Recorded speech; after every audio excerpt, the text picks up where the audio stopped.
Okay, good morning, everybody. Good morning. Welcome to Infrastructure Week and Water Strong.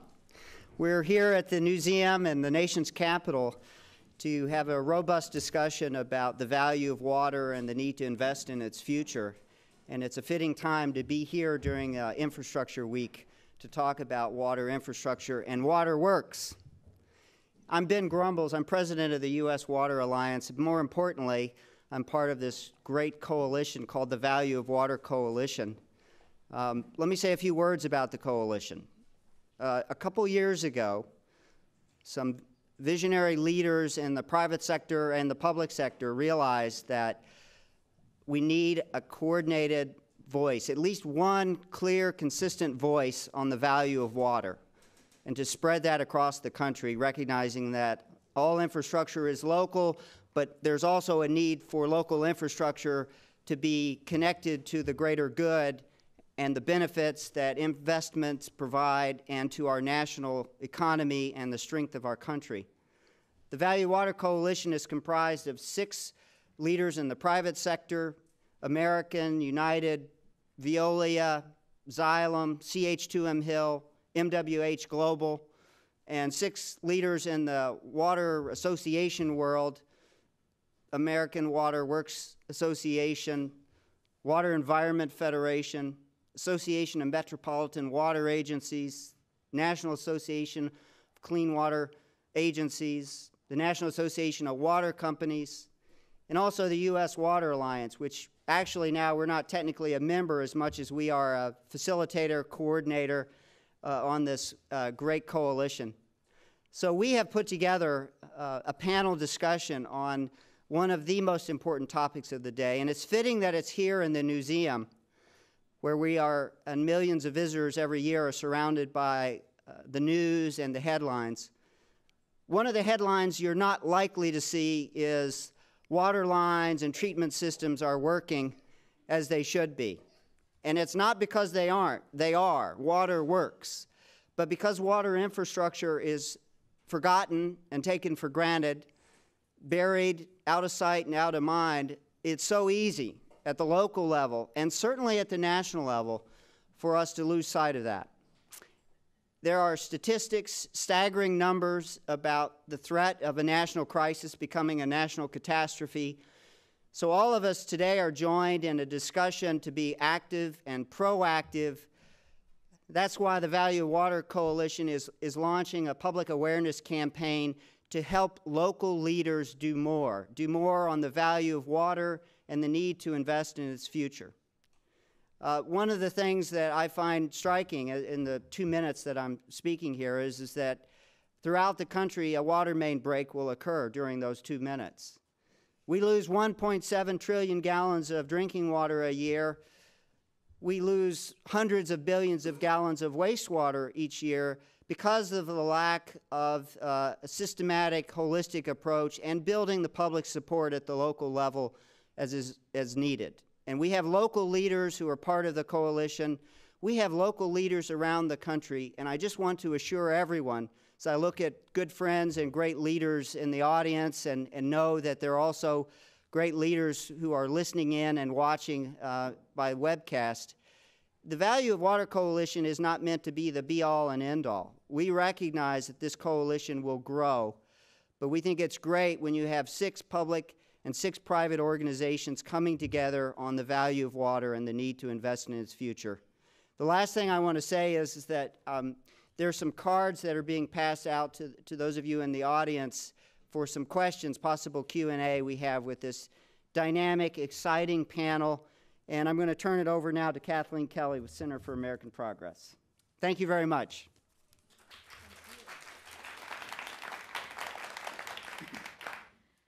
Thank you, Ben. Let me start by introducing myself, and then I'll let the panel introduce them, and we'll kick off the discussion. I'm Kathleen Kelly. I'm a senior fellow at the Center for American Progress. Before joining the center, I was at the White House Council on Environmental Quality, where I worked with the administration to develop the president's climate preparedness and resilience strategies. I was also at the German Marshall Fund of the United States before that, directing the climate and energy program there. Me. Yes. Good morning. My name is Ed Pinero. I'm the Senior Vice President for Sustainability and Public Affairs for Veolia North America. We're a large, very large infrastructure and service provider. I am a earth scientist and geologist by education and background, and I spent the last 3.5 decades in private sector and public sector doing environmental management issues, energy, and sustainability. Morning, George Hawkins, General Manager of DC Water, serves this building and the entire region, water, wastewater, and stormwater. I've had a 25-year career where I haven't ever been able to keep a job for very long. I've worked on the nonprofit side, the academic side. I've been a government official, and I ran the city agency that used to regulate DC Water prior to my current job. Hi, good morning. I'm Ken Kaposis. I'm a senior advisor at EPA. I guess I'm there, unlike George, I'm there because I can't get a job. Most of my life I worked up on Capitol Hill in the water and the infrastructure world, both from a water quality standpoint and from a water development standpoint. Good morning. My name is Mark Strauss. I'm the Senior Vice President of Strategy and Business Affairs, Business Development at American Water, and we are the largest investor-owned water and wastewater company in the United States. And full disclosure, I'm a lawyer in recovery. Of the people on this panel, I'm the least technically qualified, and I came into water through project, mostly in wastewater and a lot of water reuse. And it's a very worthy topic of consideration. So, Tony. Good morning. I'm Tony Parrott, and I'm the Executive Director of the Greater Cincinnati Waterworks and the Metropolitan Sewer District of Greater Cincinnati, and also responsible for stormwater management. So we're a truly integrated utility serving not only the city of Cincinnati, but Hamilton County, and we provide drinking water to northern Kentucky, and we serve a population of about 1.1 million folks. I've got about 29 years of experience in the public sector, 20 years as a utility director, both at the medium-sized utility and also now with a larger metropolitan district, and so we're very excited to be a part of this.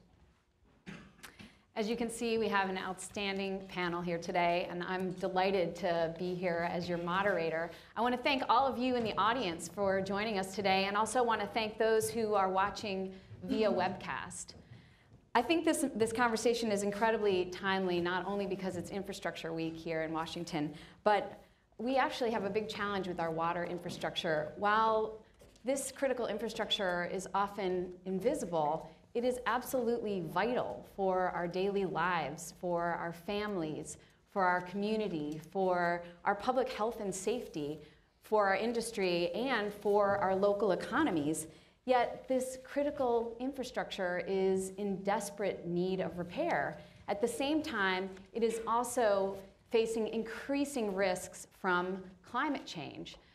Last week, the President released the National Climate Assessment, which was a comprehensive study written by over 300 scientists across the country that concluded every corner of our country is going to be impacted by climate change. And there's particular risks with that for water infrastructure in the South and in the Northwest. We're going to see increased drought and dry spells. That is going to be a tremendous challenge for our water infrastructure, increasing water competition and scarcity. And then across the country, we're going to see much more precipitation, heavy downpours that are really threatening our water quality, increasing the amount of sediment that flows into our rivers and streams, and also increases the contamination in our water. So these are huge risks. Fortunately, we have an outstanding panel to talk about these and many other issues. I want to thank the panel for joining us. And I also just want to note that everyone on the panel is representing themselves here today. George, I want to start the conversation with you. Here in Washington, D.C., you're at the front lines of infrastructure, water infrastructure, and you know better than anyone the challenges that we see not only here in Washington with the water infrastructure, but across the country. Can you talk to us a little bit about those challenges? Sure. I remember one of the calls I got on the bat phone.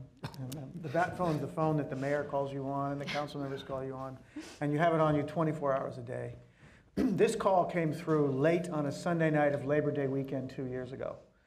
And I lived at the time down by the ballpark, which is south of the Capitol, and I had a floor-to-ceiling window that looked north to the city. And the call was that there was severe flooding in a particular neighborhood of Washington, D.C.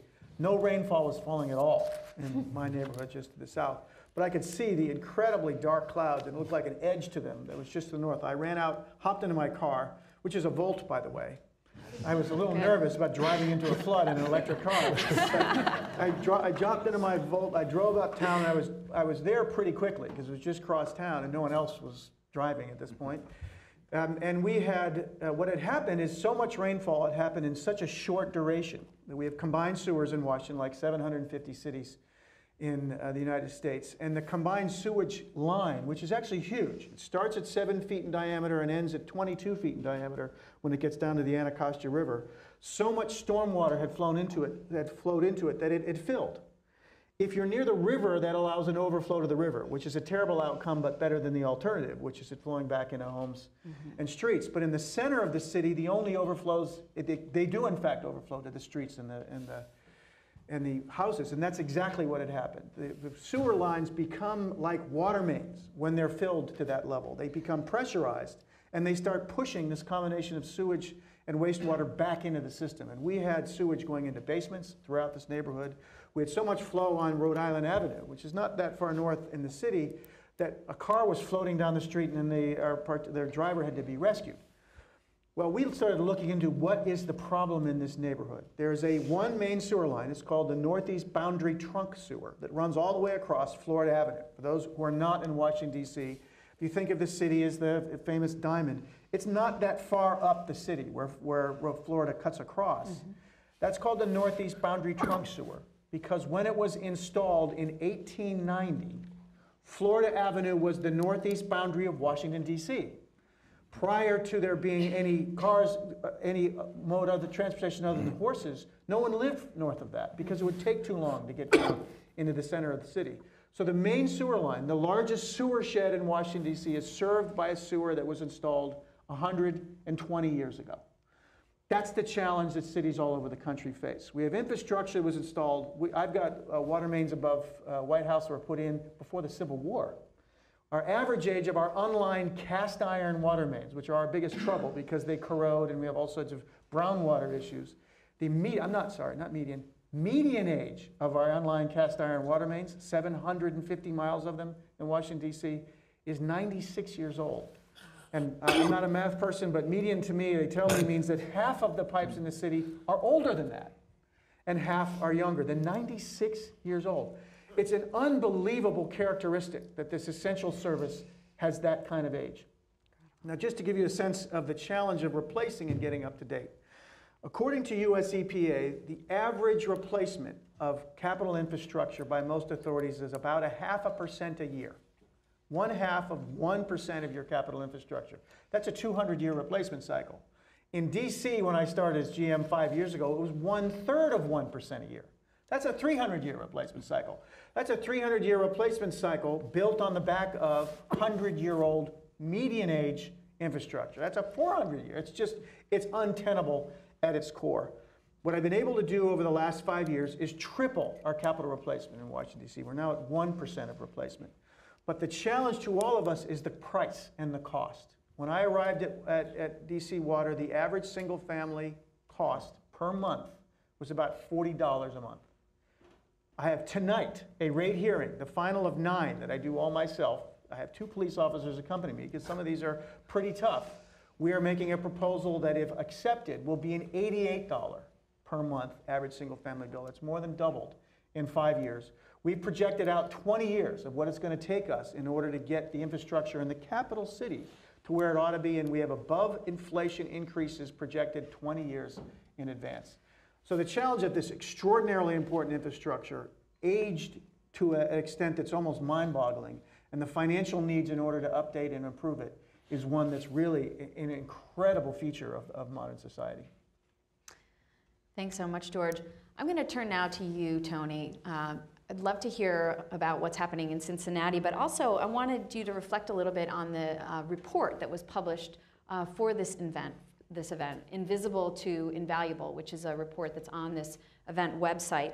The report talks about how the public sees the value in clean water, we drink it every day, but doesn't necessarily connect the value of clean water to wastewater treatment facilities and other water infrastructure. Can you talk a little bit about this challenge and some of the things that you and others in the industry are doing across the nation to help increase public awareness of the value of water? Well, I think this coalition is a good way to start.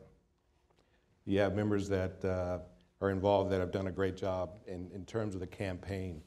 But I think the challenges that we face with our urban core communities is a very critical message. We have population decline, we have blighted communities, we have infrastructure, as George mentioned, that is very old. And when you think about the major cities across America, we're all under federal programs to replace that infrastructure to comply with unfunded mandates. And so what type of investments are we going to be making? And how are we going to make sure that people understand that the investments we make are really an opportunity for us to bring value to the communities that we serve?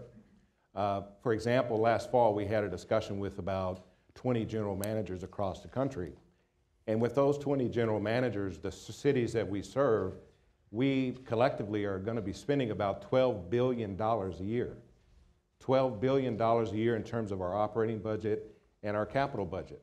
So what does that mean in terms of big business? Water utility is a big business. And so when you think about the message that we need to start to get out there, it's really about what is the value and what is the benefit to the communities that we serve. Aging infrastructure is one that, over the next 20 years, when you think about what it means to the country, is significant. If we don't take the opportunity now to think about how water and wastewater and stormwater infrastructure can benefit us, we're going to miss the opportunity to take advantage of creating approximately 700,000 jobs over the next 20 years and increasing the gross domestic product for the nation for about $600 billion. And so it's a critical discussion. And so how do you make people understand that what they can't see below ground is that valuable? So one of the things that we're trying to do with the message, and not only in Cincinnati, but across the country, is how do we make sure that we are bringing value and we're bringing community benefits? And how do we make sure that folks understand the importance of clean water? An example of clean water versus wastewater, in Ohio, for example, our source water is the Ohio River. And some of you may have followed earlier this year, there was a spill in the Elk River in West Virginia that ultimately matriculated down the Ohio River. And so we were fortunate in Cincinnati that we were able to have the ability to close our intakes for about 30 hours and let the spill go by and not impact our drinking water. But we do have a drinking water system, treatment system, which is the best in the country from our perspective, and we could have handled the spill, but we chose to shut our intakes. So the value of being able to have an infrastructure in place to be able to save the public from a spill is something that I think is a part of the conversation. As far as the Ohio River is concerned, also when you think about the source water, 90% of our drinking water comes from the Ohio River. Upstream, we have other communities that have combined sewer overflows. There's stormwater runoff, and that makes up a great mass balance of the Ohio River. So wastewater treatment also is a very important aspect of what we do. And so water treatment and wastewater treatment is probably the greatest gift that we have within our communities. And as people have said before, water is life and infrastructure makes it happen.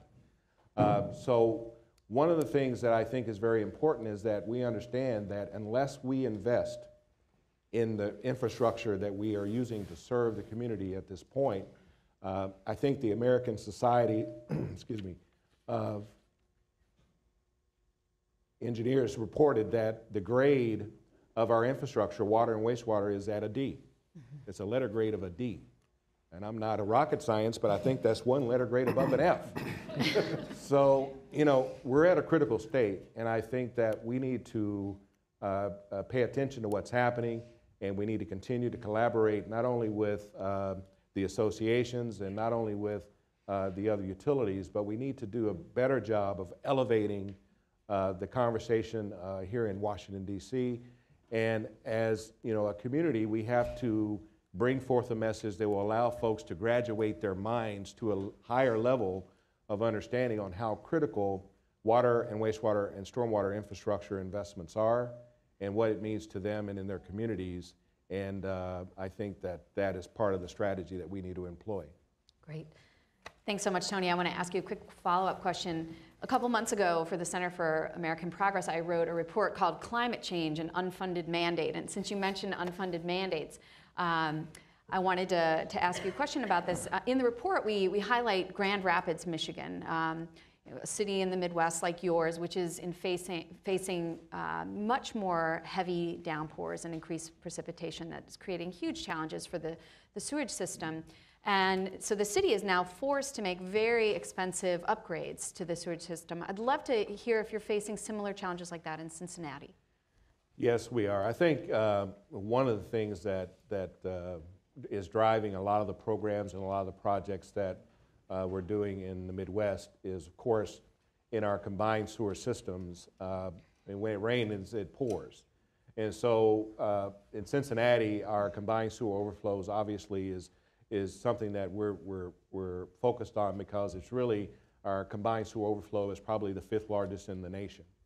And so how do you make sure that you're attacking that in a way that you're meeting the requirements that are put in for you from the US EPA or the Clean Water Act, but also doing it in a way that you're bringing investment to the communities? And so one of the projects that we're working on is our Lick Run project. It's a project that is being done in a community where we had seen over the last 10 years a 55% decline in population. We also have seen unemployment rate of about 36% in a mile stretch of a community where we have to do a major investment. And so we started an approach that was less, probably different than the conventional approach, and working with US EPA and working with others to come up with a more sustainable investment, an investment that would achieve the objectives under the consent decree, but bring forth an amenity or an asset that would bring the historical wealth of water to the surface by creating a natural conveyance system that would also offload stormwater from the existing combined sewer system and create a community asset that ultimately, once our work is done as a public utility,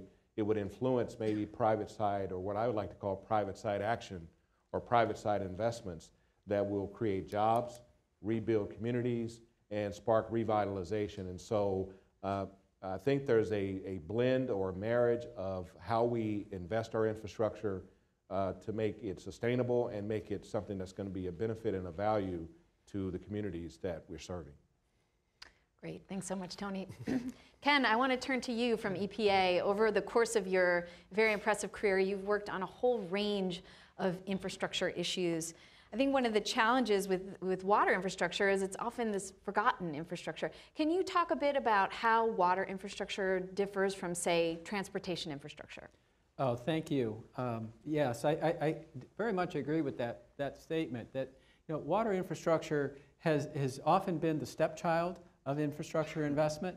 And it's really been one of the great mysteries, I think, for all of us who work and live in the water world. I think that when people think of public works investment and they think of infrastructure investment, they so often think of on the surface. And, and as you said, highways and transit, and I guess even to another extent, investments in aviation infrastructure. And my personal speculation is a variety of reasons associated with that. I think not insignificant, of course, is that you can see, touch, and feel that which is above the surface. Georgia's infrastructure, you only really realize what it is when you turn on the tap or when it's somehow backed up in your basement, right? So there's a real problem there. I think that it's been not lost on the community that one of the advantages that other forms of infrastructure have, at least at the federal level, is that they do have a self-financing mechanism for federal participation. And that has been an issue that has been needed to be addressed in how we are going to make these investments. I think also that, again, I'll speak at the federal level, that in my work, particularly up on Capitol Hill, Members of Congress see, feel this surface infrastructure all the time. I'll focus or mention particularly like aviation infrastructure. There are 535 members of Congress. Very few of them commute by car, rail, or other surface transportation. They commute by air. And they know the aviation industry. They live the aviation industry. We once had a hearing on the size of seats and legroom on airplanes. I'm sure the public was extremely concerned about that. But I'm guessing there were some 500 individual users that were very concerned about that and could lean on the industry to try to do something about it. I think that, in many respects, water infrastructure has been investment has been a victim of its own success. When George outlines that the median age of his pipes is well over 90 years, it still works. I mean, in some respects, that's the problem, is that it still works as well as it does. I think that people only really notice when there are catastrophic failures, when there's a boil water alert, when there's a huge pipe that breaks. When River Road becomes its namesake and is in fact a river. That's when people notice that there's a problem. People expect it to work, and it's been successful in working. I think that the public values that which it knows and which it's aware of. I think that we all have an obligation to make people aware. I think that people are anxious to help us in that arena, in that people are returning to their cities. They're looking at their infrastructure. They're realizing the investments that need to be made. In this particular area, Lyndon Johnson famously called the Potomac River an open sewer, and now there are bass tournaments held in the Potomac. We're not finished. There are still issues of whether you should eat those bass that you catch in that river. But for most people, it's fine. But if you're immune deficient or an expectant mother, maybe not your daily intake. But people, as I said, they're looking at their water and the investments that we make that impact all of their lives. As people return to their cities, they want to know that they can return to their waterfront. The District of Columbia is just one of many communities that is investing heavily in its waterfront and the investments in its waterfront. Over the many years I spent on Capitol Hill, we had hundreds of communities come in and look for our help to try to revitalize waterfronts. People are investing in their waterfronts. Grand Rapids came up. You mentioned Grand Rapids and their investment. Grand Rapids is also looking quite significantly to restore the rapids that are in Grand Rapids as part of their renewal program in downtown Grand Rapids. In EPA, we want to explore ways to enhance that kind of investment. It's no secret that our federal investment for water and wastewater infrastructure has been declining over the many years, both in actual terms and, of course, in inflation-adjusted terms. But that's not that we're abandoning the program by any means. It continues to be a priority of the administration. I think most recently it was reflected as a large influx of money in response to Hurricane Sandy, and or before that, a large influx of money as part of the Recovery Act. But obviously there are pressures on discretionary spending. I think that we also need to realize that we are faced with a fundamental societal question in terms of investing in infrastructure. We are living off of the investments that our parents, our grandparents, our great-grandparents, and I guess in Georgia, and great-grandparents, and I guess in Georgia, the founding fathers made in our infrastructure. Those investments were made at a time when it was perceived to be a national priority to make those investments. We live in a different and more complex world today. When those investments were made 70, 80, 90, 100 years ago, we didn't have the societal investments that we make today, whether it be in social programs or education, et cetera, that we make at the federal level. At that time, the investments that the nation made in our national defense were different and consumed a different part of the government.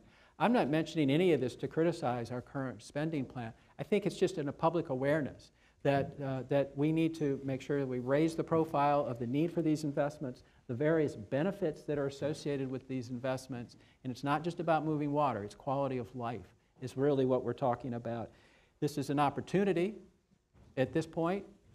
Money's at historically low rates. If people want to make investments, but people have to want to make those investments. Great. Thanks, Ken.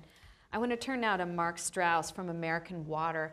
Mark, a lot of people don't necessarily think of the water industry as being particularly innovative, but in fact there's a lot happening, a lot of really great ideas that are bubbling up, particularly in communities that are facing high risks of heavy downpours and even drought brought on by climate change. Can you talk to us a little bit about some of those innovations and how investments in those innovations can actually help our economy? Sure. Before I get into that, a little thought experiment. If the challenge that we face in infrastructure, one of the basic issues is paying for it, and the value that the public, whether it be our customer or other parts of the public who are asked to contribute through taxes or other mechanisms.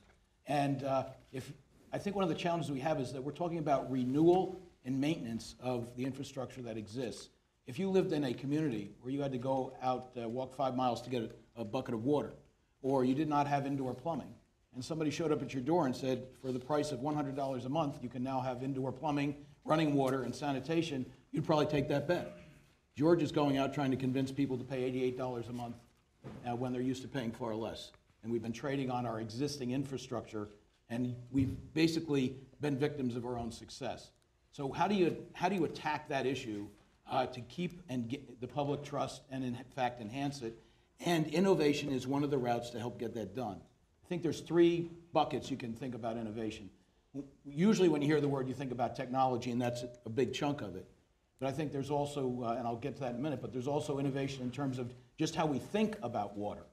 Water has traditionally been thought of as clean water, wastewater, and stormwater. And one of the efforts that our coalition is trying to really enhance is you have to think about it as one water.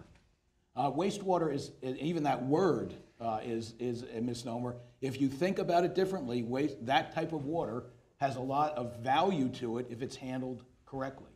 Traditionally, it was just get it out of my mind, get it out of here. Solution's the solution, just get rid of it. But there's a lot of energy value in it. There's a lot of nutrient value in it. And we need to think about, if we're going to be economically sound, if we're going to be sustainable, we have to think about water differently. So, for instance, stormwater, approaches to stormwater, whether it be CSOs or just building big pipes to get it out of town. Now we're starting to think about it in terms of green infrastructure, rain gardens, rooftop gardens, a lot of things that will recapture that water and recharge it into the aquifers. Other aspects of thinking about it are, as we approach the planning for water, we should take an integrated approach instead of a water utility thinking only about the water supply, thinking about an integrated water resource management planning technique. And that's, the industry is coming to do that. And George and Tony represent agencies that have gotten all of those components into their frame of reference, into their business unit, if you will, and they're dealing with them. So we have to think about it differently. Then there's business combinations. Traditionally, there was the public sector that ran a lot of our purveyors and suppliers, and then there were firms such as American Water that was investor-owned. We provide water and wastewater services literally from coast to coast, serve over 15 million people. So we see our sister agencies, we see all the different climate changes, all the different challenges. So there are, how do we partner instead of thinking of ourselves in completely different worlds? How do we work together because the challenge is so great? Are there business combinations that can bring capital to bear? Public-private partnerships is a very popular term now. It's kind of an elastic term that's usually used. It can be used if you're selling me gravel to a public agency, to a concession to run a system. But it does mean, how do you work together to mutual benefit? And there are a lot of work going on in that regard, whether it be long-term leases, whether it be design, build, finance, whether it be some of the things that George has done around the residuals management. It's being done. We don't notice it a lot of times, but we're being compelled by efficiency and sustainability to think about that more holistically and look at those different business models. And then back to technology. That is probably the most exciting part, the type of things that get the most press. And there are a lot of things going on. Wastewater treatment for years was pretty standard. In the old days, it was you just let things settle out and hope for the best and pump the water over the side. Then we went to biological treatment, disinfection, and now membrane filtration has been coming into the market over the last 10 to 20 years. and is getting more accepted and more efficient. You also see technical innovation in water supply. Again, some membranes are used to filter water. Desalination of water is becoming more widespread. The United States doesn't do much of it now compared to the rest of the world, but we are being compelled by climate change and other supply challenges to get more, to do it more. And in that regard, in the old days, if you were going to desalinate water, you literally distilled it. And that took a lot of energy to boil it off. And then you went to membranes, reverse osmosis. And over the last 20 years, the cost of operation of those membranes due to technological improvements has come way down. So those are kind of the things that technologically are exciting. And American Water, and I know DC Water does a lot of this too, we've intentionally set up innovation programs. We call ours the Innovation Development Program, where we seek out technologies. And because our social contract is that we will provide safe, reliable, efficient service, you can understand why the culture tends to be conservative. You do not want to gamble with the health and safety of the people served by our systems. But that said, there's a lot of room for innovation. And it can be in things such as metering. In the old days, meters, you got read once a month or once a quarter, and they were just mechanical things spinning away. With new metering technologies, they can capture a lot of data that you can use to analyze the functioning of your system, notify customers about leaks, and detect leaks in the system outside of the customer's homes. So those types of things are going on all the time, and there will be more of them. Some of them proprietary. Our scientists have developed a couple of things that we've had patented, one around wastewater, which we call NP Express, that saves energy. Veolia has a portfolio of patents, and many others do as well. Again, because it's buried infrastructure, a lot of times you don't tend to notice it, but the driver to be sustainable and affordable, that technology is being absorbed more and more into the organizations that provide the service. Great. Thanks so much, Mark. We still have lots more panel discussion to go, but I wanted to just mention to the audience that there are cards that are being passed about to gather your questions when we get to that stage of the conversation. And then folks who are watching on the webcast can also send their questions and comments in via Twitter with the handle @thevalueofwater and the hashtag #thevalueofwater. Let me turn to Ken really quickly again before I get to you, Ed. Ken, I would love it if you could talk to us a little bit more about the risks of climate change to our water infrastructure. I think a lot of people across the country don't necessarily realize the vulnerability of our water infrastructure as we see more heavy downpours and droughts. And of course, we have the National Climate Assessment, which was released last week. Perhaps you could share some of the highlights of that and talk a little bit about what EPA is doing to help communities better prepare for the impacts of climate change. Well, thank you. You're absolutely right. I think that people have to have a full understanding of the impacts on climate. And this is a debate, or I shouldn't call it a debate. This is a discussion that needs to be had, irrespective of your views as to what might be causing the climate change and increased temperature changes in the United States and across the world. Because the impacts are there. And the impacts are noticeable, and they're noticeable today. I think that was one of the big elements of the assessment that people really needed to take from that. The assessment clearly demonstrates that we believe that the first and foremost place that people will observe in their daily lives effects from climate change will be in the water world. And it's going to vary depending on where you are and how water impacts you most immediately. But the assessment clearly showed that the number of precipitation events and the severity of precipitation events will increase, and ironically, drought will simultaneously increase. And probably even more ironically, both the precipitation events that will cause flooding and the drought can occur in the same areas because of the intensity of the events that occur combined with the infrequency of those events occurring. The number of short-term droughts is likely to go up, and the number of long-term droughts long-term droughts will get longer. As I mentioned, there will be the potential for more flooding, even with less precipitation. There will be seriously altered water demands and availability. Water availability, of course, can change based on drought and flood, but water demands is also another key component of this, and that is that as temperatures rise, you have higher rates of evapotranspiration, so you have water that may not reach a stream or a lake. You have water demands from the growing plants that are in the vicinity. We all know about the impacts on sea level rise. You need to go no farther than Miami Beach when they have what they call, I believe it's sunshine flooding, when there's not a cloud in the sky and the streets are flooded. And it's simply because of high tides and their proximity to the ocean combined with sea level rise.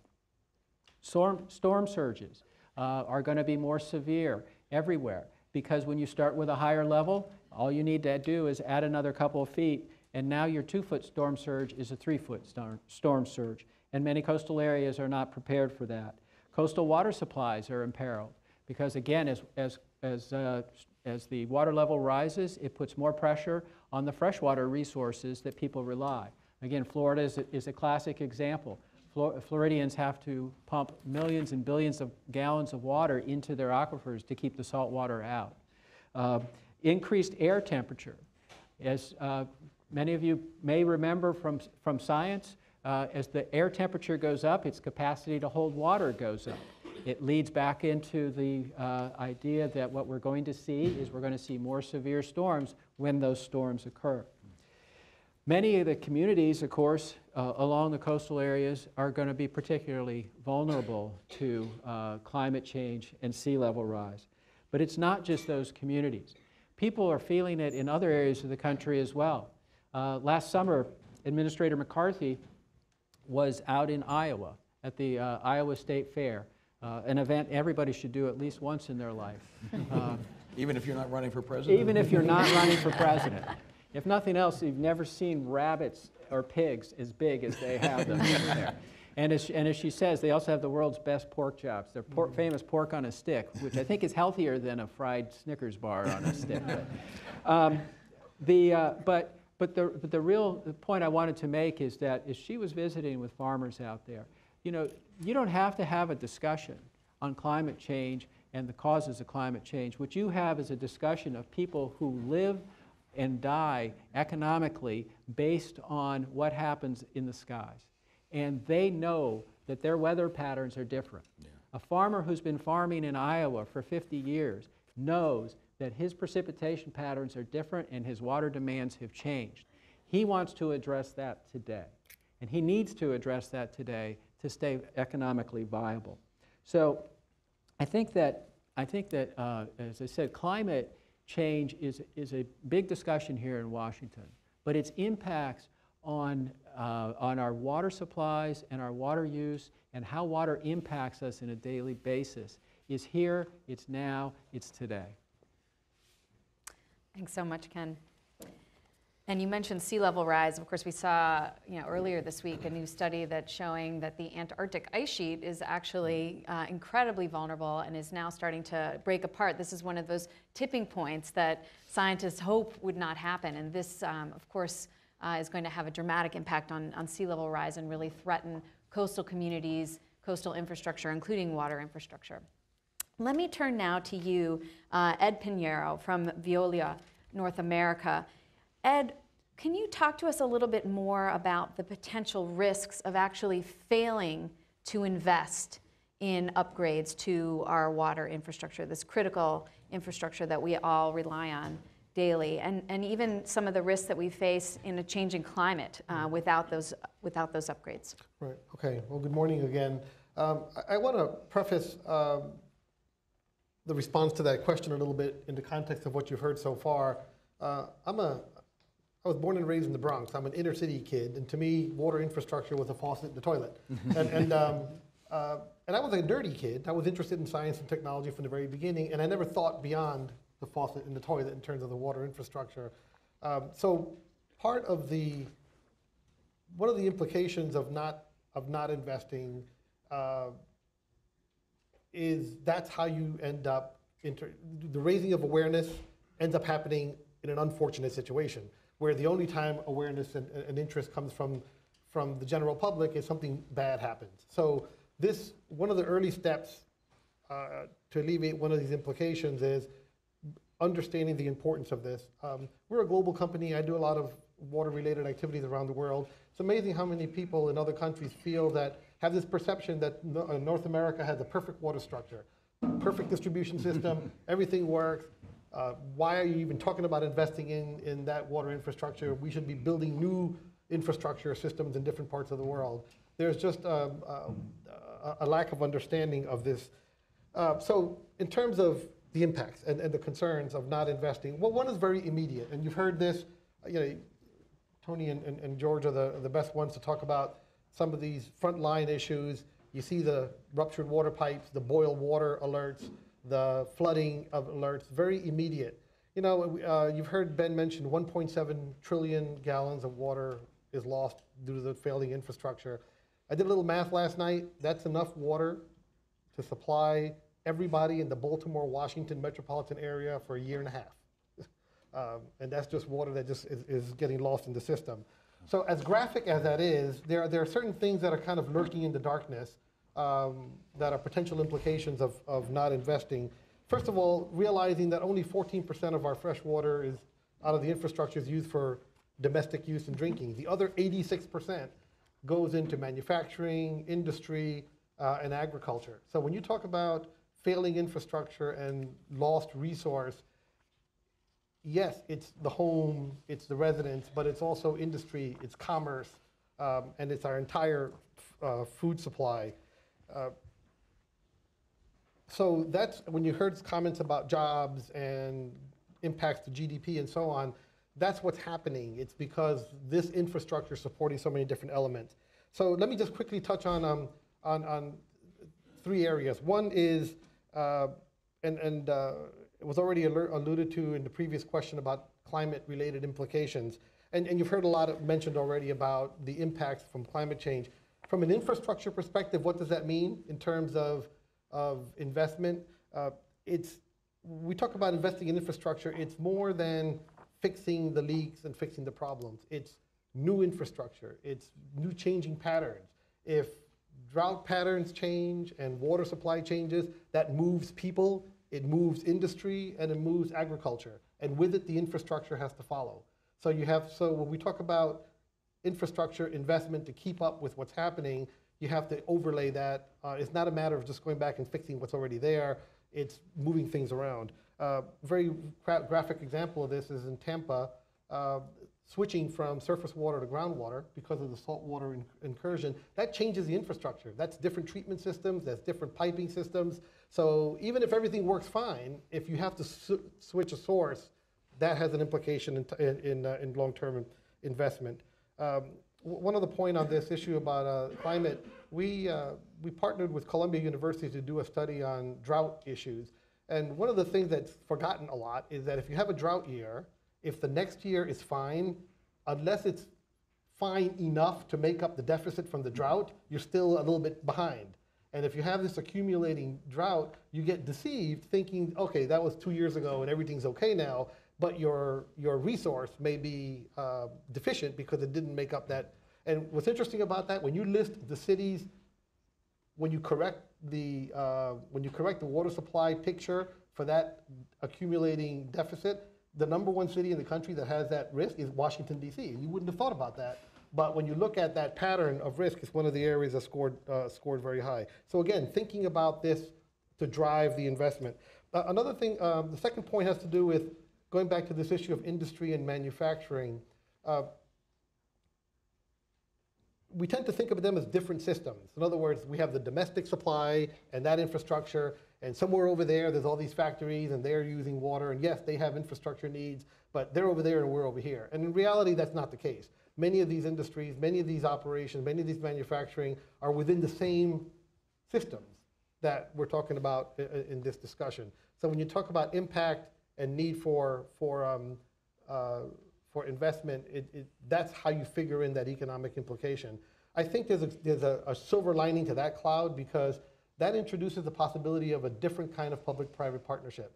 You know, we talk about those in the context of private water companies and municipalities, but there's opportunities for Shell Oil to partner with a city and, you know, Pfizer to partner with a community to improve infrastructure because they are using that same infrastructure. They're depending on it. The third area I wanted to comment, to close on this point, and that is, in terms of potential impacts of not investing in the water infrastructure, is when water is wasted, energy is wasted. One of the biggest costs and one of the biggest footprints of dealing with water is the energy that goes along with it. For our operations, after labor, the next largest cost is energy, and everything else is a distant third and beyond. So when you talk about an infrastructure that has problems and is not as efficient as it can be, there's a cost associated with that, and you have a secondary cost associated with the energy that goes along with it. I was at a conference here in DC on Monday talking about the implications to electricity rates as a result of emission requirements on the power industry. And those are pass-through costs. So the more electrons that have to be pushed through those wires, the more it's going to cost. And so it's sad that we're pushing gallons into the infrastructure that get lost, and we pay for it. And we're pushing electrons through the wires that get lost, and we pay for it. So I think all those points kind of come together to give this this picture that, and when we come back around to the panel, I think there's a good story here. I'm an optimist, not a pessimist, and I painted a very sad picture there. But we have to realize that when we talk about the issue of the infrastructure and investment, there's many elements to it, and it's an iceberg, and the tip of that iceberg is the leaks and the floods and the boil water events, but there's a huge thing underneath there that of other potential impacts that need to be dealt with. But there's answers out there. I feel they are. Thanks for that optimism, Ed.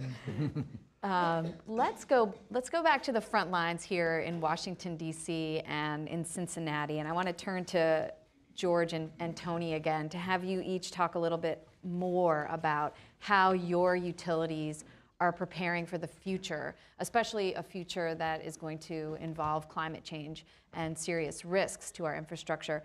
Tell us a little bit about what some of the changes we can expect to see in our water infrastructure over the next decade or so. Maybe start with you, George. Yeah. Sure. No one in this industry can be anything other than an optimist. Yeah. It would be hard otherwise. But I want to thank again the U.S. Water Alliance and the Value of Water Coalition for hosting this event. I do recommend From Invisible to Invaluable, the document that was produced to coincide with this. It's a great short read. It doesn't take long, but it creates a case statement that I think is very well done, and I commend it. I'm also really pleased to be on this panel. I love what Tony's doing in Cincinnati. I consider myself the kleptocrat in chief, and I will take an idea as long as it's moral and ethical and not breaking any laws. I'll borrow it. And Cincinnati is one of the places I always go. We directly work with Veolia all the time. They're helping us in DC, and Veolia, and I just visited American Water up in Voorhees about our innovations. Yeah, and of course EPA. There's no more important enterprise for us than EPA, but great to be here. The extraordinary opportunity, and the reason that I sort of staked my whole career in coming into DC Water is actually all on the upside. I don't think there is a better product or a better industry to be in, bar none, than water. When people ask me, Mr. Hawkins, how many jobs do you support? I totally agree with Tony that emphasizing the job creation and support we can give to our cities and those people who need jobs is great. But when I answer the job question, I always say all of them. There's not a job in the United States that a water system doesn't support. Every single job. If you do not have water into a building, it cannot get a certificate of occupancy. It cannot have anyone in there making a business. It helps everyone. How many lives do you support? I always say all of them. And I don't just mean human. There's no living organism anywhere on this planet that doesn't rely on clean water for its life cycle. So we support every job, we support every organism, and we support how much foodstuffs do you support? All of them. There's how much energy do you support? All of it. There's no part of the economy that we aren't fundamentally instrumental to. And to add a second point, we connect to everybody. Everyone in Washington, D.C. gets something from DC Water every month, and they have to open it. And that means we have a connection to every household, and it's a connection to something that's fundamental to them. So the upside gain for a product that is so connected to everything else is really extraordinary. And I say 4 areas of change. I'll give you the 4 areas, and I'll give you an example of each one.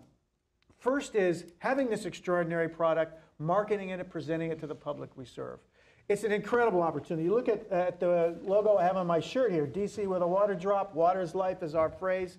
We used to have a logo. I used to wear my uniform around, and people thought I worked for the corrections department. I don't know why, but it was sort of a standard DC, had a diamond, red, white, and blue, and all, but you couldn't tell what it was. We've changed our logo to make it visible and easy to see. We're on Facebook, YouTube, Pinterest, Twitter. We have an incredibly active Twitter account. We're finding it incredibly easy to communicate with our customers and that they're fascinated. We run this gigantic waste treatment plant, yet we are booked for reservations to come visit it through the fall. We can't keep up with all the people who are, when they hear about it, they're like, that's fascinating, I never knew. So we've got this incredible product. I'll give you one more example. I see Nicole Condon, my compatriot from DC Water. We just spent the Nationals ballpark. We have Wendy the Water Drop. We have a mascot. We had, as anyone who watches baseball knows, the President's Race, these big mascots of the President's Race. Well, we had Wendy the Water Drop at the Nationals ballpark for Drinking Water Week. People were coming up to our table. It was amazing how interested they were once we made the connection. So one is we've got a fantastic product, and there's so much upside on how to present it. Second is technical innovation. There are extraordinary things being done on the technical side. I agree there's a resistance to change, and to me that comes from the notion we're 24/7, 24 hours, 365, with a product that is almost never thought of until it's not on, which means you usually stick with what you know works, because there's so much downside if it doesn't. So that is a reason why we don't innovate willy-nilly, because we have to be right. Nonetheless, the level of innovation in this industry is breathtaking. For us, I'll give you two examples. One is we're investing $500 million taking what I agree with you, we call it enriched water coming into Blue Plains, sometimes up to 1 billion gallons a day. It's full of energy. So we're using this new technique that's never been used in North America. It's the largest installation in the world to generate 13 megawatts of clean, renewable power at our site. We have a partnership with Pepco. They're going to run a power plant. We have partnerships with private firms that are helping us build it, bringing the best technology to bear, and we'll become the largest clean energy source in the Mid-Atlantic at a treatment facility. And I know this is being done around the country. I'll mention, and by the way, that's a 1/3 reduction in our carbon footprint. You're exactly right about power. We're the largest power user for Pepco. It is the largest line item on our budget other than personnel costs because of the amount of power it takes to carry a gallon of water around, and realize how heavy it is. We move 100 million gallons a day in drinking water and 300 million gallons a day in enriched water. And that's all pumped with power. It's unbelievable, those takes. I'll give you one other example. You're right about meter reading. We, 10 years ago, put in automatic meter reading in Washington, D.C., so everybody can go online and see their water use. Well, we devised a computer program that automatically notifies our customers if their use goes outside of an existing band. So if they have a leak or something going on in their home, in the short run, that would make us more revenue. But we don't want revenue from a customer that doesn't know they're using the service. That's an angry customer. That's we do not need angry customers. Not a happy customer. So email, text, phone call, we have it automatically blasted out. No one has to do anything. It's just run by the system. We've sent out more than 50,000 HUNA alerts, high use notification alerts, over the last 5 years. It's our most successful program. It was an innovation at DC, so the incredible innovations. Third is finances. There's no question that we need to be more innovative on financial. When you have needs like DC Water, the summary that you said was $700 million. No, DC Water's combined expenditure next year is $1.1 billion between our operating capital program. We're the biggest capital spend in Washington, D.C. Most people don't know that. We're doing the biggest capital projects. It's Metro. Most people don't know that. And it's all being paid for by 95, 97% by customers. I'll give you some of the ideas of our financial innovations. One is we're also issuing patents. We've got several patents. We're going into products. We want to see if we can take these products and start getting revenue back in concert with private firms. We have to do that. Plus, our ratepayers invested in creating the innovation. We need to get revenue back. But on another side, I was in New York last week. We're looking at century bonds. What if we issued a bond for the $400 million we're going to go to markets for this summer? Because the asset we're building has a minimum useful life of 100 years. And is it fair to charge a 30-year tranche of ratepayers for an asset that will be in the ground a minimum of 100 years? Never been done before. We'll have to see whether or not the markets will take it. But that's the kind of innovation we've got to explore. And the fourth is in the whole system. The notion that Tony emphasized, which is how we look at our job creation program. We have something called DC Waterworks, and it's how we're working with a certification program with the University of District of Columbia and others of the jobs that we have in green infrastructure, how the innovations start growing together. You do green infrastructure, that is work that must be done in the city. It is not the sand hogs that are 10 stories underground that go from tunnel to tunnel project. These are folks putting in green streets, green roofs in your neighborhood. And those are jobs that are accessible to people who need them. So we have a program that's designed to expand, one of the biggest now hiring programs in the city. I'll give you another example. There's a lot of conversation that the best reductions now is no longer from Blue Plains, even how big we are. How do we radiate out into the entire Chesapeake to gain reductions that might be in there? Trading schemes where we might be able to fund a reduction up in the suburbs or the agricultural area that's more cost effective than building the next gadget, no matter how innovative we are at Blue Plains. So the areas of innovations are so spectacular that this is just a wonderful place to be, despite the challenges, as I mentioned. Thanks, George. That was an excellent picture of how vital our water infrastructure is and how it really serves as the backbone of our economy. It's really life-sustaining infrastructure that we all rely on daily. Let me turn to you, Tony, just to maybe share some of your experiences from Cincinnati. What changes are you expecting to see over the next decade?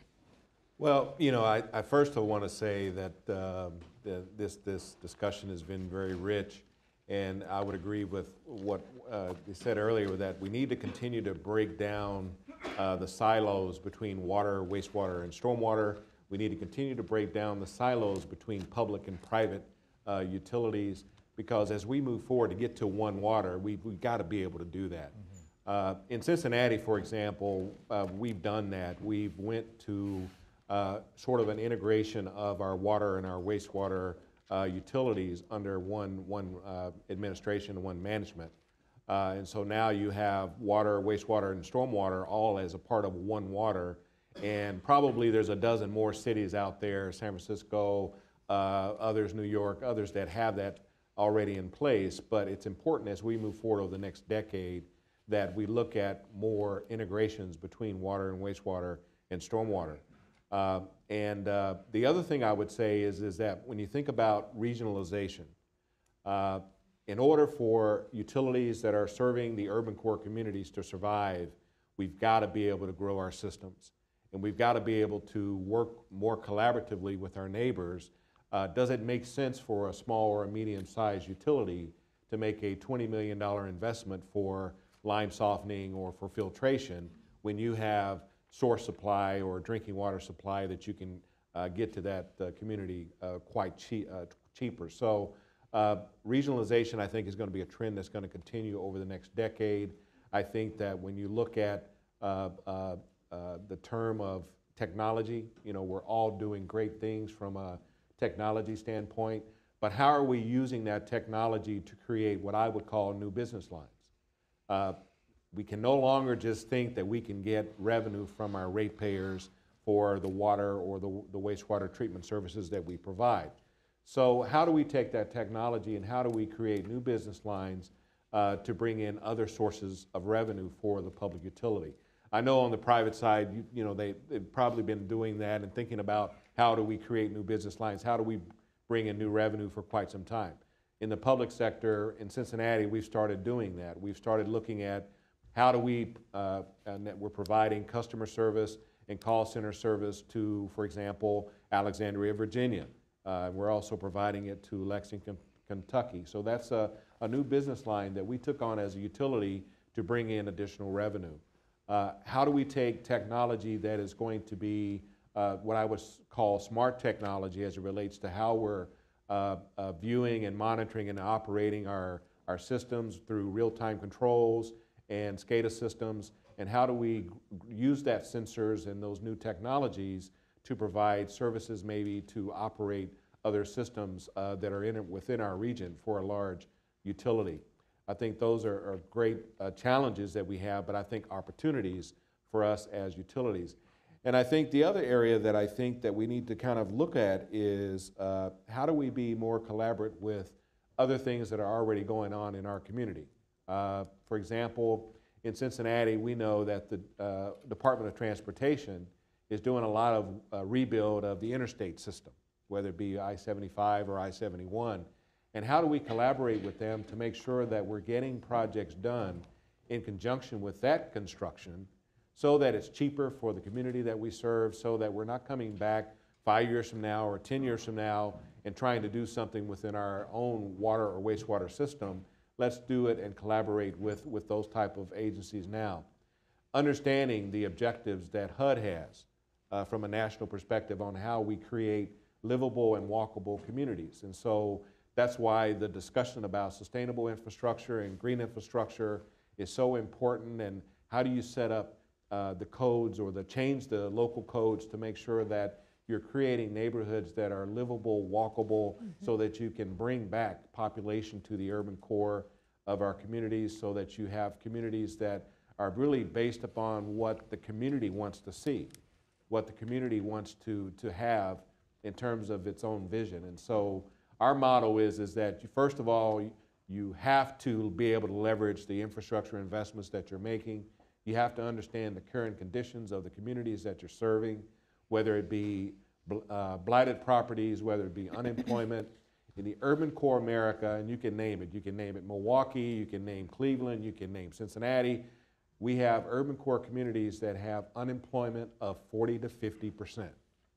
So, but we're providing service to that urban core. So why not invest in technology and as George mentioned, a new class of jobs that are going to allow opportunities for the residents that we serve to be put to work. And so I think when utilities are looking out over the next 10 years and the next 20 years, these mega programs that we're doing, we have an opportunity to make a change from a community benefit standpoint. And we also have the ability to have a voice in the social impact and the social outcomes of the communities that we're serving.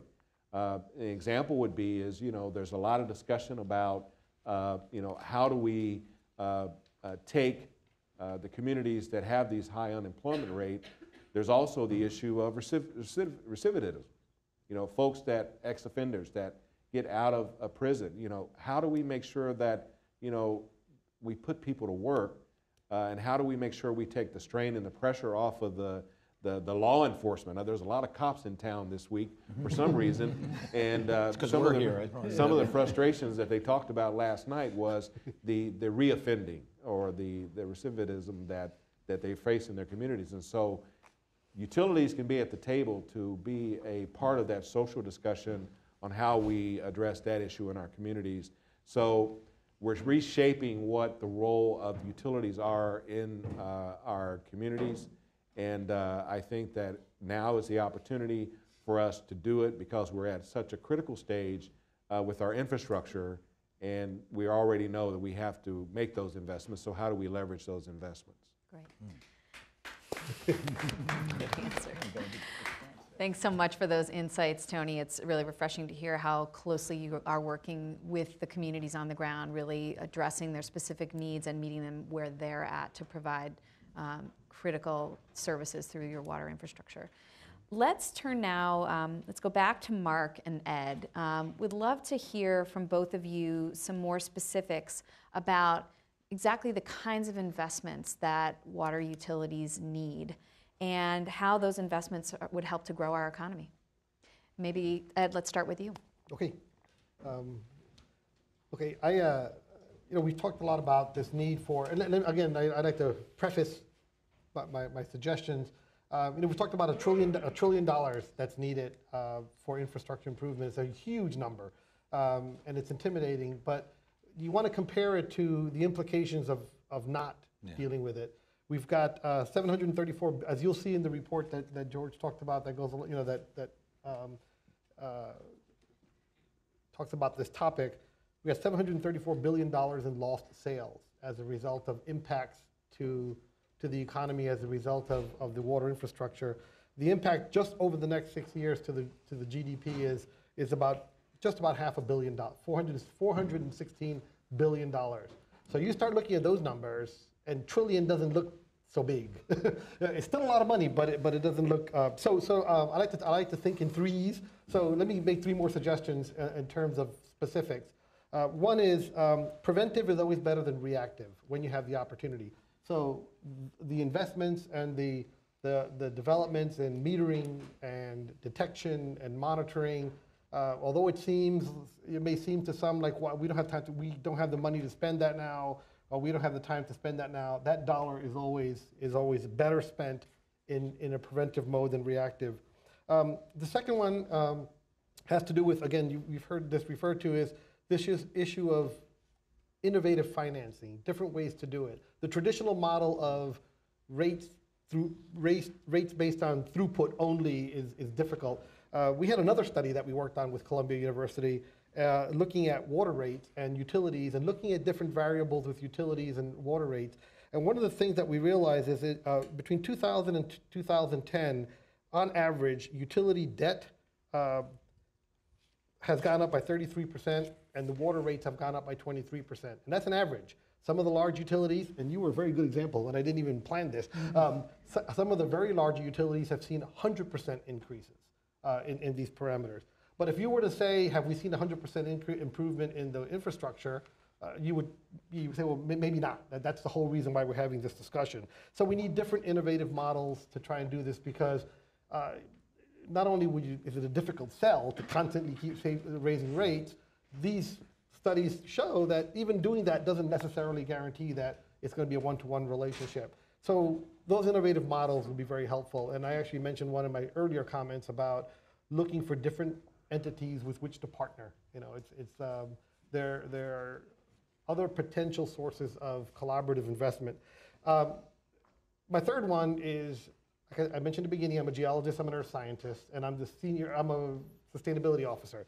So I would be remiss if I didn't put forward, in terms of the suggestion, one of the things, and it's already been mentioned before, and that is of leveraging ecosystem services or green infrastructure.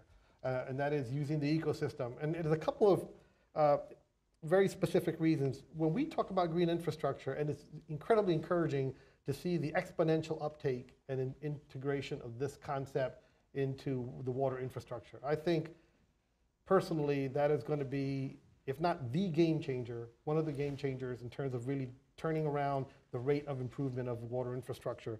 And we tend to sometimes think about green infrastructure and equate that with stormwater management, which is very critical.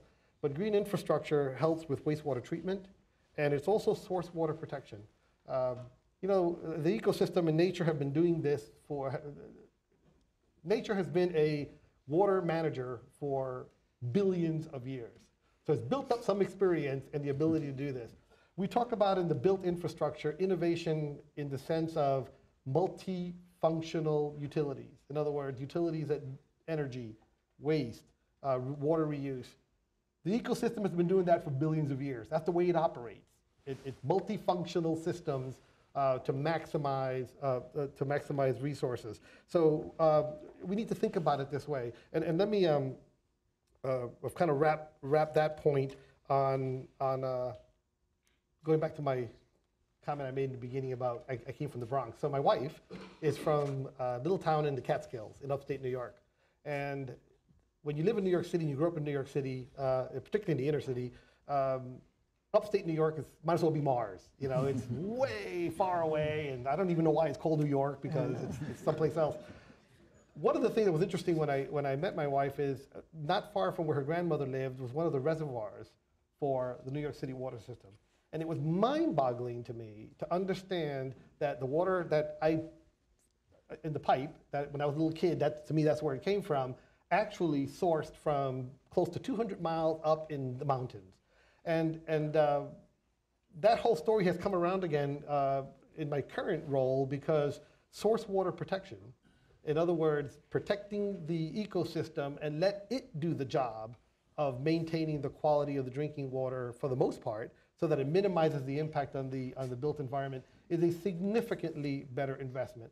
I don't have the statistics out to the 10th decimal point to share with you, but from what I've seen and my understanding of this process, if not in every case, in nearly every case, money invested in ecosystem services, green infrastructure as part of the infrastructure, in terms of dollar per gallon benefit, is always going to get you more bang for the buck than having to build infrastructure.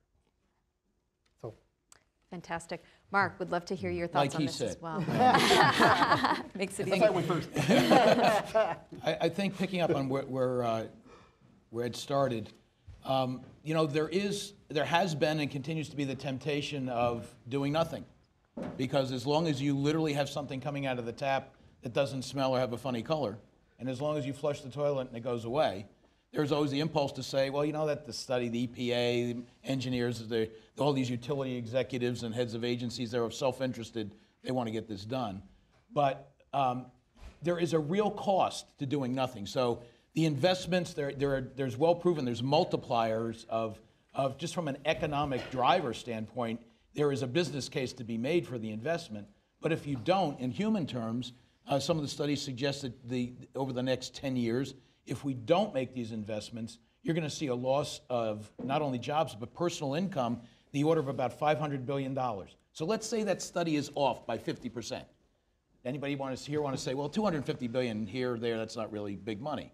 It gets back to we're dealing with massive headwinds if we don't do what we should do, and massive benefits if we do what we should do. And well, you know, you've seen from Tony and George, their agencies, American Water sees this across the country.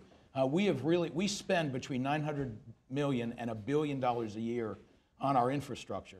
And that is something that we take a lot of time and attention and take very seriously our responsibility to make sure that that is done efficiently, because on the one hand, you have to be very close attention to the rates and the societal impact if the costs get out of hand. So you're walking a tightrope. Those investments can drive community well-being. Without water, there is no life. With clean water, with good wastewater services, with innovative and effective stormwater control, you enhance economic activity. And it's kind of like, why are we still having this conversation? Because it is so evident, but it always comes back to who's going to pay. And that, I think, is what we're trying to spark the national conversation to realize that this is worth paying for. Great. Well, we've got some outstanding questions from the audience. Thank you to all of you who took the time to share your questions. And let me start in with those. The first question is about green infrastructure. And I know we've talked about it a little bit, but I think we can get into that in a little bit more depth. And the question is specifically about how cost-effective green infrastructure is. And this is actually an issue that the Center for American Progress has been researching as well. We just released a study last month that showed that every dollar that is invested in restoration of coastal areas actually generates $15 in economic benefit. And that ranges from everything it ranges from storm protection, protecting against storm surge and floods, protecting both communities and infrastructure, but also the economic benefits associated with jobs for restoring those areas, tourism, fisheries, and other things. But would love to hear the views of the panel on the cost effectiveness of green infrastructure. George, let's start with you because you mentioned green infrastructure investments. Ken, I know EPA is doing a lot here, and Tony, I just saw you raise your hand. So maybe since there's lots of questions, if you could be succinct in your response, that would be great. DC Water is very bullish, and I love the comment you made about ecosystem services. My past, prior to joining utilities, one of the longest job I've had in my career is running a watershed association that was nonprofit in New Jersey. So I know Applied Water and American Water so well. And we had been talking the entire time in the watershed world of using the natural systems rather than building it. It's so much more expensive when you build it. And when you use natural systems, you get so many additional benefits along with clean water. So in Washington, D.C., like 750 communities that have combined sewers, the problem we have with combined sewers is when they fill, they overflow. And that's a mixture of stormwater and sewage that's either going to a neighborhood, that was the story I started with, or a river, neither of which is a desirable outcome. So the question is, how do you capture that stormwater so you don't overwhelm your system? Our biggest solution, and usually in most places it's partly this, is the gray infrastructure. Gigantic underground tunnels. There is a machine right now that's drilling up under the Potomac as we speak, 24 hours a day, 6 days a week, larger than a football field in length. It's an unbelievable project, and that's going to be part of it. But we've proposed to EPA to open our consent decree to add a $100 million investment to green infrastructure. I actually see my friends from Pittsburgh United here where they're asking the same question. If you build green infrastructure, we're confident we have the metrics that green infrastructure will absorb rainwater just like a pipe would. But you know, building a big tunnel has exactly the issue we all talk about. It's enormously expensive and nobody ever sees it. And for a giant tunnel for stormwater, it's actually only used maybe 20 days a year, 30 days a year. The entire rest of the time it sits empty. So everyone's paying out this money in their bill for something they don't see and is usually not being used at all. If you build green infrastructure, and by the math, you can show per acre how much water will be absorbed. So you get a quantification. There are water quality benefits to the uptake of the pollutants that otherwise would be in the water that plants use, nutrients to grow. You have air quality benefits to the surrounding area. The jobs are local jobs, not just to put it in, but you need to have someone go back and maintain that green infrastructure over time. Ground level ozone is reduced. Your city is beautified. The notion of drawing people back into the city, which to me is probably the best environmental outcome of all, because anybody who lives in the city drives less, walks more, has a smaller ecological footprint, uses up less power. You draw them back to a city by making the city a more desirable place. They get that benefit of greening the city. This multiple benefit from $1 spent, to me, makes it one of the best dollar options, and we're delighted that EPA has really opened up the playing field to enable us to do this at the municipal level. Did you just write him the permit now, Ken? Well, I haven't been appointed to the bench, so I can't open your consent decree. So, no, thank you, George. I think you really hit on a lot of what's going on within the agency. I very much, it sounds as though you've been reading some of the materials we've been putting together. Either that or you're drafting them for us. I'm not quite sure which one. But I think that, but you're really, I mean, you're spot on. And I think that part of the question when you ask about the cost effectiveness of investing in green infrastructure is that you have to look at beyond simply one item versus another item. I think George is spot on again. If you go with a gray infrastructure route, you tend to have a singular set of benefits associated with that. When you look at green infrastructure, you have a multitude of benefits associated with that, some of which are readily available on the surface from the areas in which you're in. You have a more livable community. You have generally higher property values. Your quality of life can increase in a community. But you also have below ground values. We briefly touched on the fact that if you allow nature to do what nature's been doing for most of nature's life, gee, some of that water that we used to just make sure we got out as soon as possible, it's a source for groundwater recharge. And so for so many communities that are short of water, letting that water go out ultimately to the ocean may not be providing a benefit to anybody. Letting it go through its natural system, of course, can. I think the element of self-sustainability is a great value. While there is some maintenance involved, it's not the same kind of maintenance that's associated with gray infrastructure. But I wanted to touch on one thing that I think is a component of this that has been a part of a lot of today's conversation, and that is when we talk about innovative ways of looking at investments and innovative ways of managing the assets that we have, whether it's George or Tony going to their boards and saying, well, I want to invest X million dollars to do this, and they look at you and say, well, is it going to work and what's my return? I think that what we're really talking about is approaching who absorbs the risk of making these kinds of innovations that we feel are necessary. From the standpoint of the people on the ground, of course, they've got to look at it and they've got to know that it works economically for them, that it's a viable alternative. I think from the agency standpoint, both us and state regulators, we have to look at it and say, are we willing to assume that risk? One of the things in green infrastructure is it's very hard to take a direct, hard measurement and know what results you're going to get. You know, George has a consent decree that says you have to, it's what, 95%? 96. I'm sorry, 96% reduction. If you change, George can probably get that if he builds massive tunnels and sends that water through Blue Plains or through other treatment.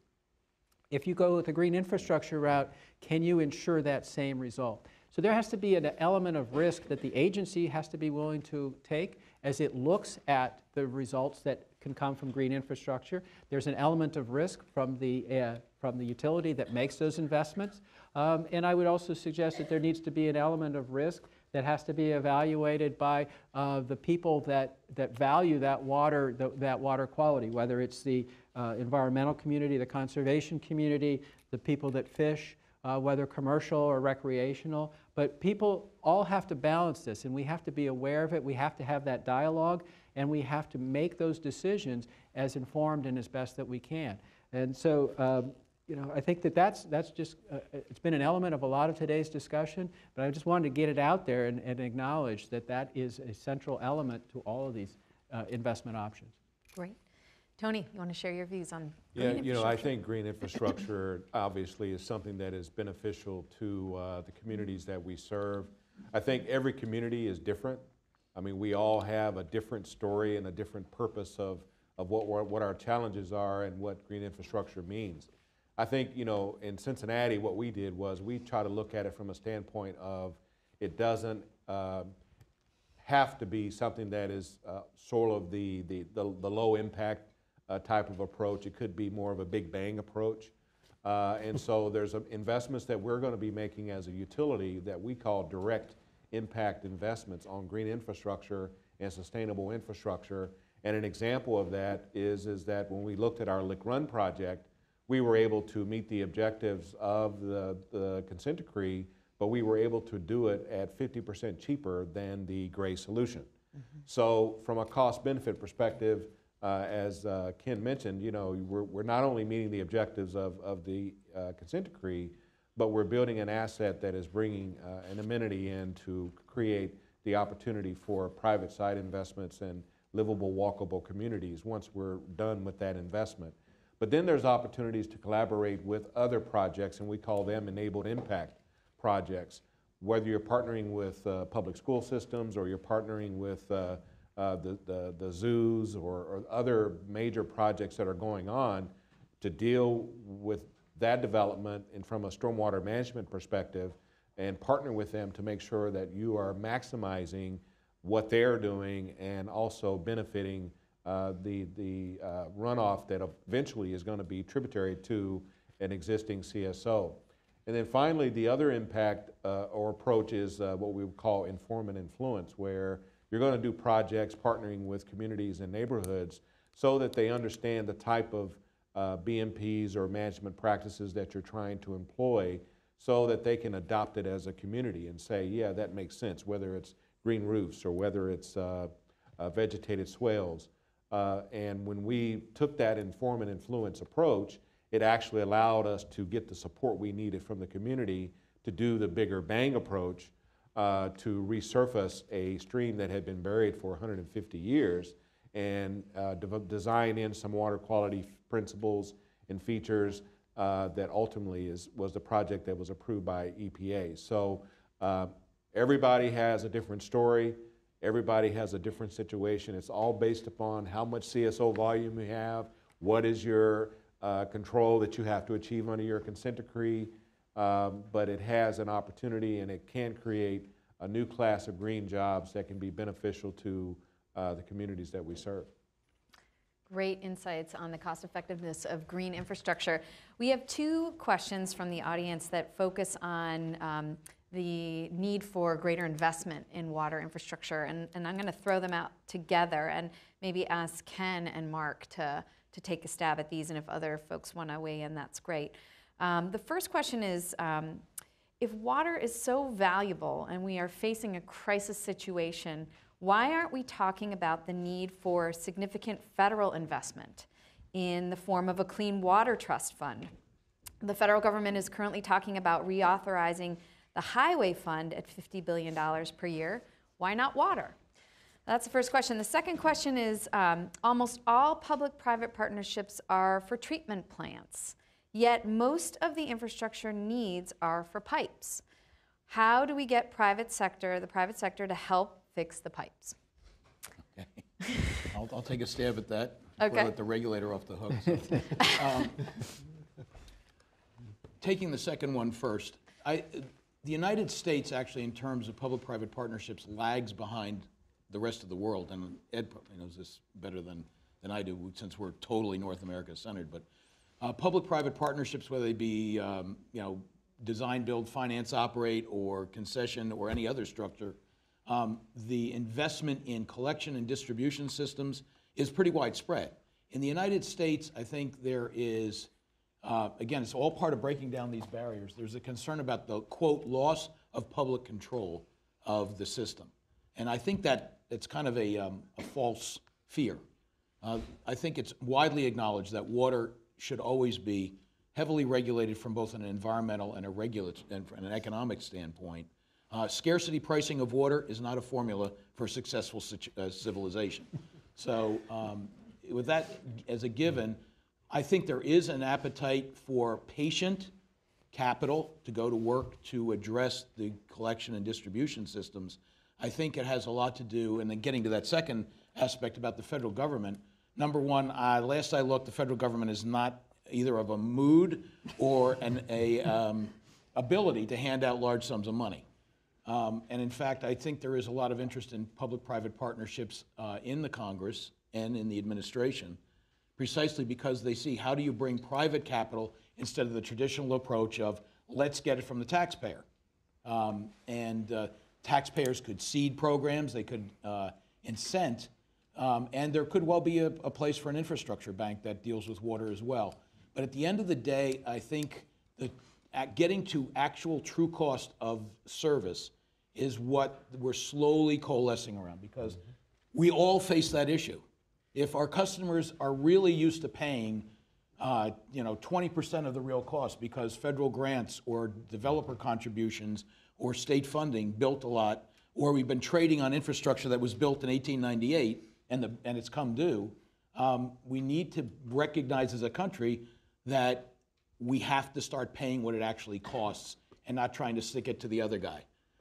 And so in that regard, I think the Congress could adopt a bank, but unless you're going to heavily subsidize it, it's going to come back to maybe specialized lending, some leveraged federal money to incent, but it's not going to be a magic bullet that's going to make things happen without cost. I hope that addresses Great. Ken, did you want to weigh in? Well, I will, and I'll start with the easier part, and that is the pipes question and investments. And I was thinking as you were asking that, several months ago I participated in a discussion that CEQ had put together, and it was looking at ways of creating private sector investment. And not to promote by any means, but one of the things that popped into my head that I never thought of before was the combination of getting coordinated activities. For example, we know that periodically people are out there resurfacing streets, they're tearing up streets. Of course, one of the things that people don't like is when streets are torn up for either utility work or some other repair that has to happen. But if replacement can be coordinated with resurfacing, that's a big plus. But the piece that I thought was really unique was there also an opportunity to tap into the private sector who might be simultaneously interested perhaps in running fiber optic cables under that same street at that same time, where they might be willing to pay a portion of the cost of the investment of digging up that street, replacing or repairing pipes, installing or having fiber optics put in, or some other telecommunications that would be necessary. And of course, you get a new resurfaced street for that. So I think people are thinking about these things, and I know the gentlemen here that are sitting with me and people out there are thinking of these things, and I think that there are some real opportunities. In terms of why isn't there a more significant and robust federal investment? There is, of course, a lot of pressure on the discretionary spending in the budget right now. The trend in discretionary spending has been downward for many years, and those pressures don't come without cuts in some form of investment. Obviously, the administration remains committed to investing in drinking water and wastewater infrastructure through its budget requests each year, and those are formulated in the context of the overall budget in which the agency has to operate within the greater executive branch. But I think that also it should not go unnoticed that the president did early on make a proposal to Congress for an infrastructure bank that was not well received. There has been a lot of discussion about coming up with a self-financing mechanism for a trust fund over many, many years. I lived through a lot of those conversations when I was on Capitol Hill. The difficulty has always been the revenue source. It seems that every potential revenue source that's discussed, whatever that interest is, says no. And so you tend to be left with general revenues as the source, and so you're looking at a pressure on general revenues. The Highway Trust Fund, the Aviation Trust Fund, both have established sources of revenue. We know the Highway Trust Fund is not sufficient from an income standpoint to maintain expenditures, and the President is making proposals on that. And the last point I would make is that I believe that the Congress is about to approve a water infrastructure program called WIFIA, the Water Infrastructure Financing, and I don't remember the last couple, but that's modeled after a program that's been successful in the transportation world. I know that in the water world, that is not a universally accepted proposal, but Congress chose to do what it chose to do, which will provide another funding source potentially for water investment. I think people will want to see how that works. Is it successful? Is it set the tone for, again, more discussion on how to make investments that the federal government's involved in? Great, thanks. Yeah, let me throw out another question, and then I'm actually going to direct that question to both of you, so you can maybe weave in your infrastructure or your investment response into that. But just, we've got so many great questions. I want to make sure we get as many of them out there as possible. You know, Tony and Ed definitely want you to address this, and George too. How has environmental equity and environmental equity issues kind of come into your work and the work with diverse communities? How has that been addressed, particularly recognizing some of the cultural significance of water for minority communities? And this questioner points specifically to the Anacostia as part of the Underground Railroad. If you could talk a little bit about that, and then feel free to weave in some additional comments on investment. Ed, why don't we start with you? Okay. I think it's a challenging question because from the water service provider standpoint, our job is to make sure that the community gets gets the water, and it doesn't matter what from a standpoint of the makeup of the community, we don't want to have that filter the process. So we look for ways to make sure everyone can get what they need to have. So if there are financial issues that come along with that, depending on the economy of a particular, and you try and find ways around that. And this is more for George and Tony in terms of rate programs and that kind of and that kind of an issue.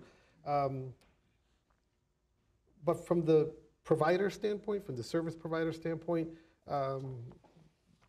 it's a commitment to be as fair as possible to everyone, kind of a thing. So it was kind of an interesting question because you want to support the economy and the society that you're serving, right, regardless of what it is. I want to make a comment about the previous thing. I hate when Congress does that, where you get asked one question, you answer something else, or in the TV debates. But I wanted to point out something very important because yesterday I was in New York talking to a group of industry folks, and a big potential source of investment that can really help finance, that really introduce additional potential financing is the private sector industry, not the private sector water providers I'm talking about private sector industry, manufacturing and so on. They are very aggressively looking at the monetized risk exposure of the water issues. And the reason they're doing that is they're trying to figure out what is the best investment to minimize those risks. And that's an opportunity for the private and the public sector to get together and say, look, you guys, whether it's Coca-Cola or Boeing or whatever, you have concerns about water availability and you're figuring out what those impacts are to you, that if you didn't have that water, if you didn't have it as efficiently as you need it. And you're going to invest in that because that's what you do. You invest in risk and minimizing your risks. There might be a way to do that. That might be more cost effective on a grander scale in working with the public infrastructure, and at the same time, the community benefits. Happens in the developing world on a regular basis. Coca-Cola is building water systems and Unilever is building treatment plants, but we don't think about it that way because we just, again, we think we have a very mature system. The other point I want to make on this potential sources of innovative financing and source of capital is if you start thinking about the watershed as the picture.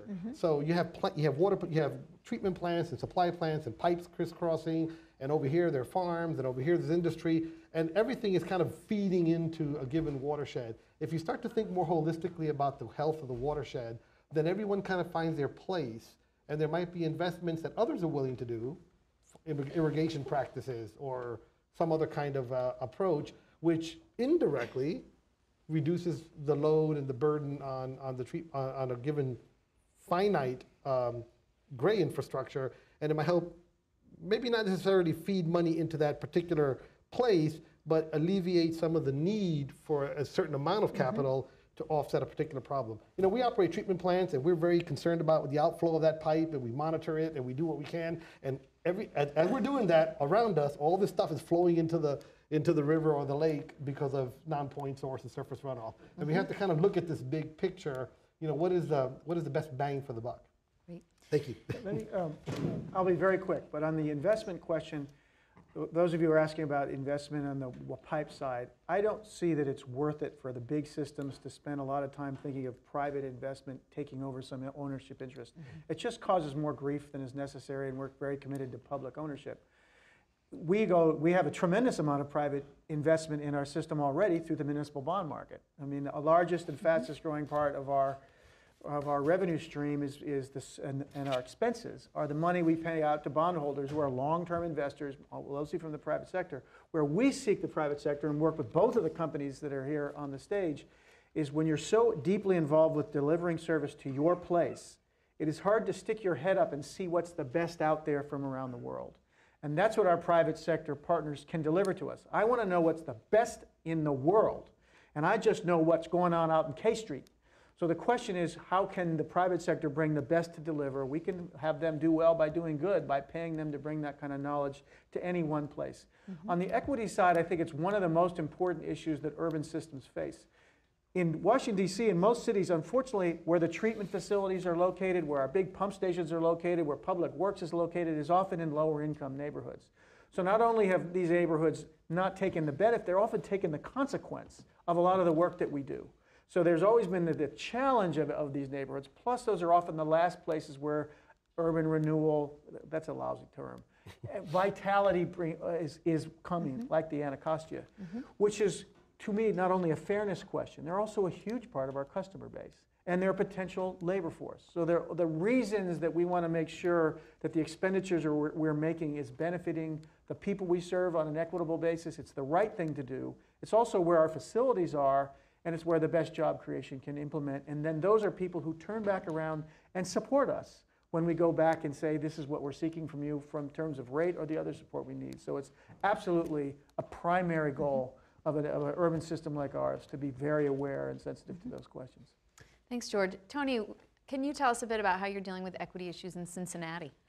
Well, you know, I think I would start by saying, and then this is just sort of a qualifier for what I'm going to say, is the Department of Commerce says that for every dollar we invest in infrastructure, we create another $2.62 in our local economy.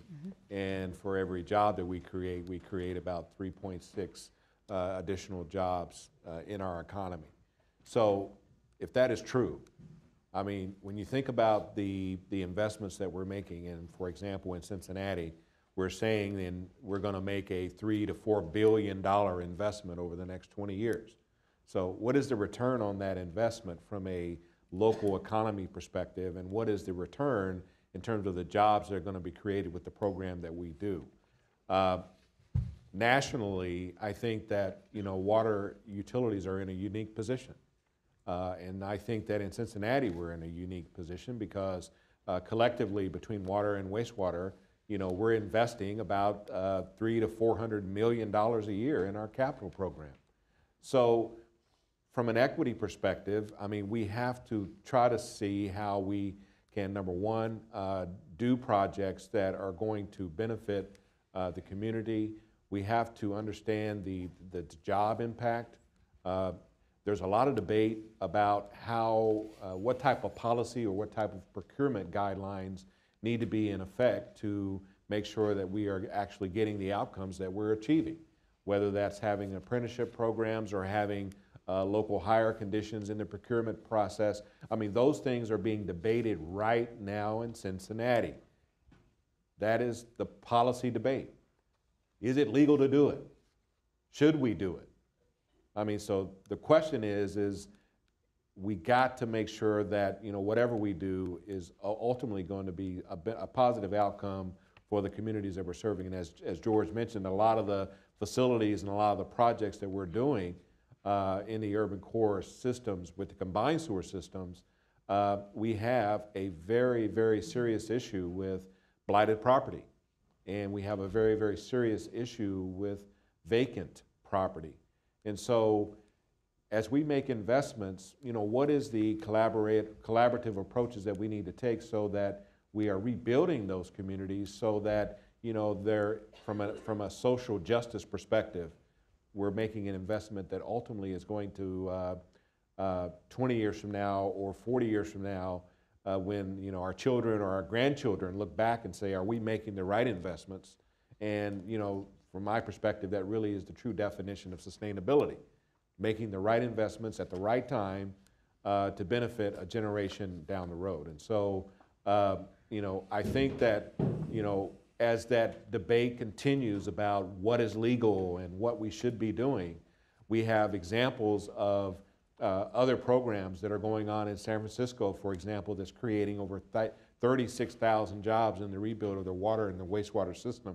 You have Los Angeles that is creating the same amount of jobs in doing, you know, the rebuild of their systems.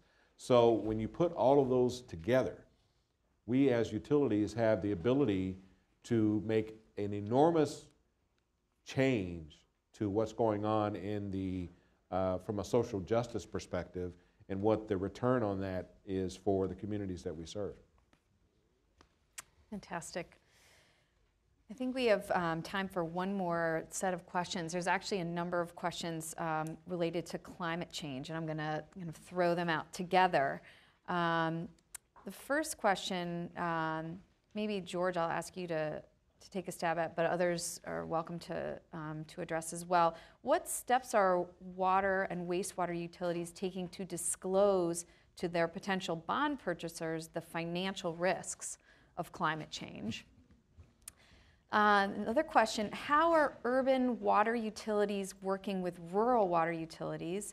And Tony, maybe this is something you could address, but in particular in light of the fact that climate change is impacting agricultural productivity across the country, and that urban areas, large cities, are dependent economically on the surrounding agriculture, as well as sharing the watershed with rural communities. There's that piece.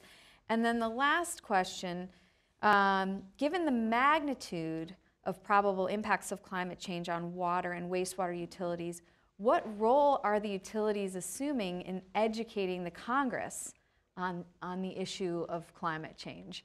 And maybe George and Tony, you could talk about that a little bit when you respond. But this is something we've been looking at the Center for American Progress as well. We published a report last year, at the end of last year, called Climate Change, the Unfunded Mandate, which basically tried to quantify the costs that cities are facing to cope with the impacts of climate change, both on water utilities, but also in terms of flooding, heat waves, all sorts of other impacts that are affecting urban communities. And the fact that Congress is failing to act on climate change is actually imposing an unfunded mandate on cities to deal with these very large costs to prepare for the impacts of climate change on the ground.